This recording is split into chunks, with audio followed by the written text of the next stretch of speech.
জুলাই হত্যাকাণ্ডে মানবতাবিরোধী অপরাধের মামলায় শেখ হাসিনা সহ ৩ জনের বিরুদ্ধে যুক্তিতর্ক শুরু হচ্ছে।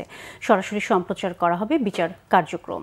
এর আগে ২৪ সেপ্টেম্বর শেখ হাসিনা সহ ৩ জনের বিরুদ্ধে মানবতাবিরোধী অপরাধের মামলায় আন্তর্জাতিক অপরাধ ট্রাইব্যুনালে সাক্ষ্য দেন বিশেষ তদন্ত কর্মকর্তা ফরেনসিক বিশেষজ্ঞ তানভীর হাসান জোহা।